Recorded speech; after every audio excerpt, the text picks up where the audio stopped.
In this presentation today, we're going to be exploring the Ethiopian famines and the responses of international aid agencies. This fits particularly relevant into this week in which we are studying the topic of hunger.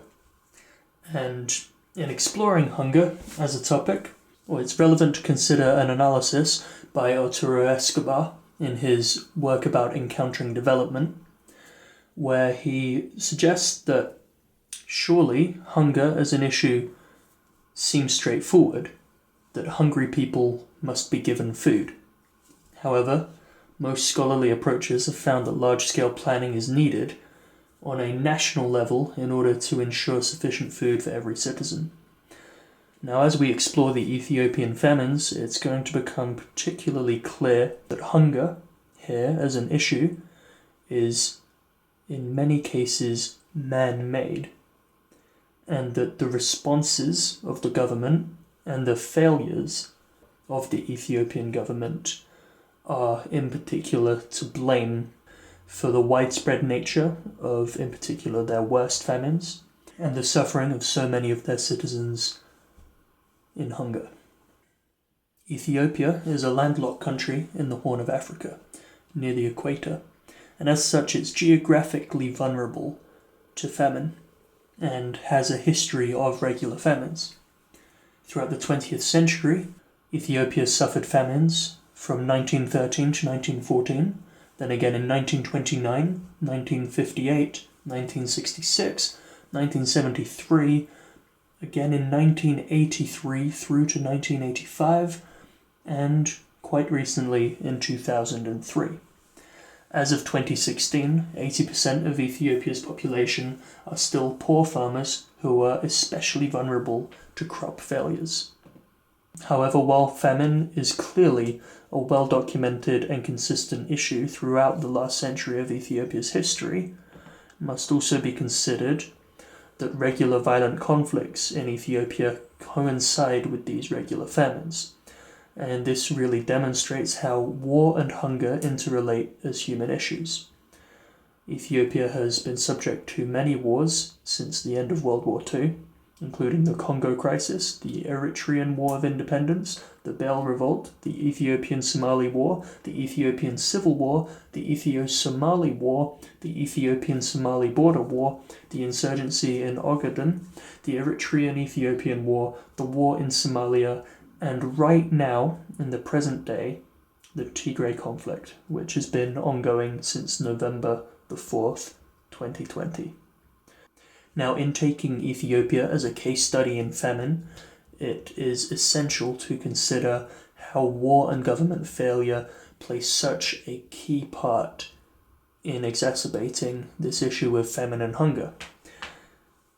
Like I said, Ethiopia is geographically vulnerable to famine, but many of its historical famines have been created and exacerbated by man-made and not natural causes, particularly including war and human rights abuses. Now, a scholar who studied this period in depth of the 1960s through to the 1980s, named Alexander Deval, described Ethiopia as suffering from 30 years of war and famine. And I would agree that his assessment here is very fair. War and famine dominated Ethiopia throughout the 60s, 70s, and 80s, and much of Ethiopia's worst famines came as a result of these wars. In 1974, Ethiopia's aristocratic government was overthrown and replaced with a communist totalitarian autocracy, which was called the Provisional Military Government of Ethiopia, or better known as the Derg. And this revolution was preceded by a famine, and it was followed by almost 2 decades of civil war, during which the worst famine in Ethiopia's history took place. So this is where we're going to look the closest at Ethiopia, its civil war, and its resulting famine, how these interacted, how these were responded to, and how this demonstrates the most extreme correlation between war and hunger. So the 1983 to 1985 famine was by far the worst famine that was faced by Ethiopia in its history. Now, the statistics which we have on this famine are estimates, but they are estimates made by reliable sources, including the scholars who have studied the famine and estimates by the United Nations. So it's estimated that during this approximate 2-year famine, up to 1.2 million people died. 400,000 refugees left the country. 2.5 million people were internally displaced, and almost 200,000 children were orphaned. Now, like I said, this famine began a whole decade into the Civil War, and as we explore these statistics, we'll find that they were made worse in many ways by government responses. Because this 2-year famine demonstrates how famine can be exacerbated by human failure rather than natural causes. The widespread drought and climate phenomenon which affected the famine only began a few months after the famine had already started. The Human Rights Watch gave this scathing assessment, stating that the human rights abuses caused the famine to come earlier, strike harder, and extend further than would have otherwise been the case. And these stated human rights abuses are estimated to have caused from an additional tens of thousands of deaths up to possibly over half of the famine's mortality. Now, this belief that the Ethiopian government was so particularly responsible for the famines through its policies and its human rights abuses was also backed up by Oxfam, who assessed that every Ethiopian famine from 1961 to 1990, and in particular this 1983 to 85 famine, were largely created by government policies. So that's both Oxfam and the Human Rights Watch giving such a scathing assessment of how this famine was made worse because of the government. So now to look at war as well. This famine came a decade into the Civil War, and because of that Civil War, the government was willing to use the famine as part of its counterinsurgency tactics. So what that means is the government was willing to see the famine and use it, take advantage of it, and allow it to be part of their way of oppressing the rebels and drawing people back under the government's control. Due to the war, however, the government only had an access to a minority of areas affected by the famine. However, they still channeled the majority of relief through the government, which meant that a lot of people, because of the war, were unable to be reached by the aid relief that was sent. The famine was exacerbated in rebel areas where the government denied food shipments, again as part of their counterinsurgency tactics, because they wanted the famine to be used to their advantage to end the cause of the rebels. Some areas of Ethiopia were not affected by war, but these areas were still brought into the famine through the government's social transformation policies. Hundreds of thousands of peasants were forcibly relocated by the government, and others fled their homes to avoid this force. Now, this was down to what the government called its villagization policies, which were taking place in 1985. Which involved moving peasants from their homes into planned villages. These planned villages were supposed to have improved services provided by the government, which would reduce and alleviate poverty. However, the government often failed to deliver on these services and were instead forcing the relocation of peasants for very little purpose. And instead, the result of this policy was that the forced relocation of so many people in fact caused a reduction in food production. And this took place even once the famine was already underway. So naturally, the international community was shocked when visual news of the famine began to be broadcast. The BBC was one of the first to broadcast images of the famine, which truly shocked the world as they watched. And the BBC's Michael Burke described the scene as a biblical famine in the 20th century, the closest thing to hell on earth. So from November 1984, the Royal Air Force began airdropping food to starving people. But most famously, after viewing these reports of starvation in Ethiopia, Bob Geldof responded to the famine by establishing the charity supergroup Band-Aid and releasing charity singles and hosting the Live Aid charity event in 1985. So all of this news, imagery, and charity responses resulted in massive amounts of fundraising. Huge amounts of dollars were quickly raised across 1984 through to 1985 specifically for famine relief. So a few examples of that massive amount of fundraising which took place. The Band-Aid single, Do They Know It's Christmas, raised $8 million in its first year. We Are the World by USA for Africa sold 20 million copies worldwide for charity. The Live Aid event raised $145 million for Ethiopian and Eritrean famine relief. And SIS Ethiopia in France raised $1.2 million for famine relief.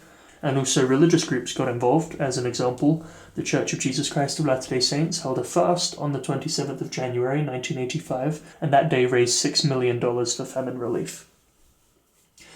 So clearly hundreds of millions of dollars were raised in a very short time of just a couple of years.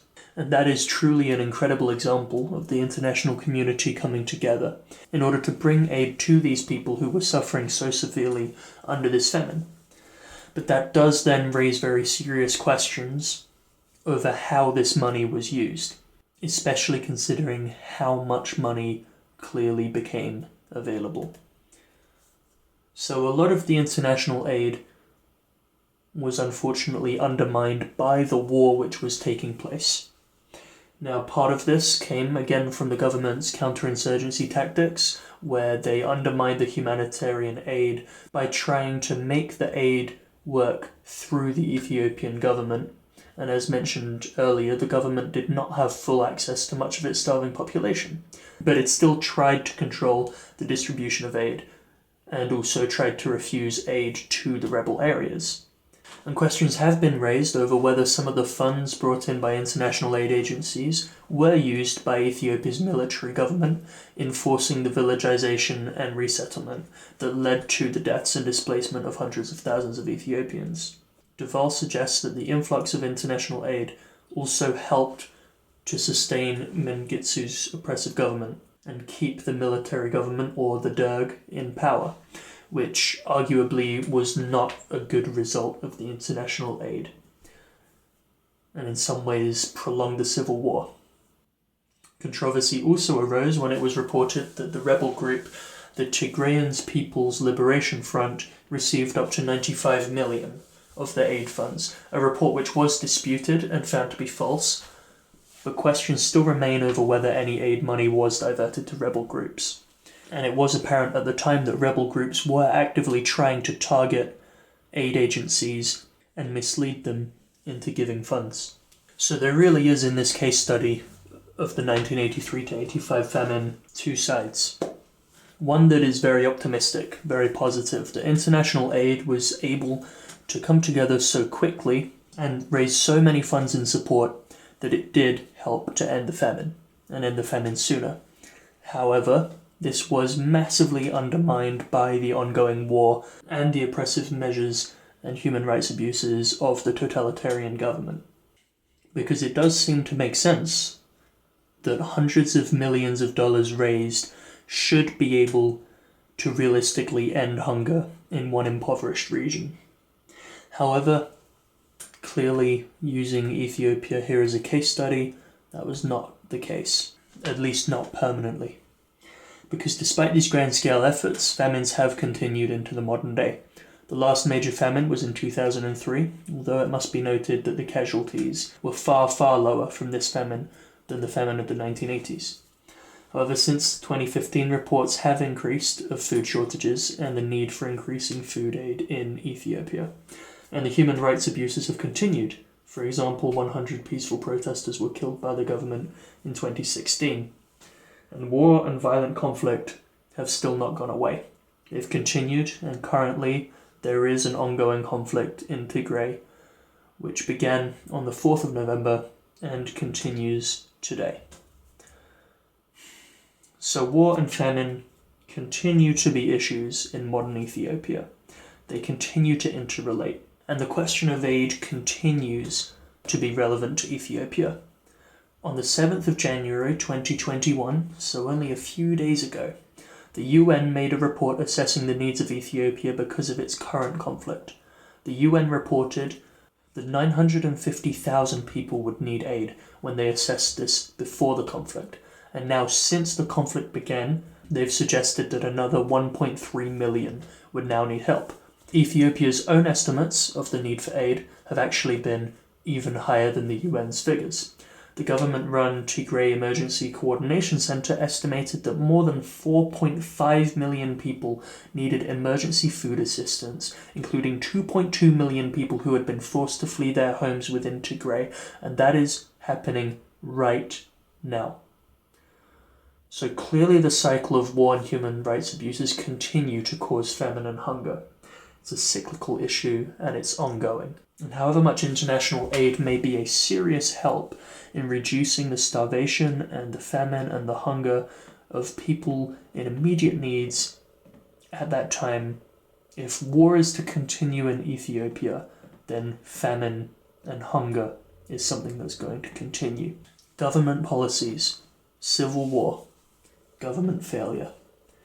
These are the causes of famine in Ethiopia. And as a case study, it is proof that hunger cannot simply be solved by giving people food. Hunger also needs to be solved by bringing people social changes, a stable government, and peace in their country.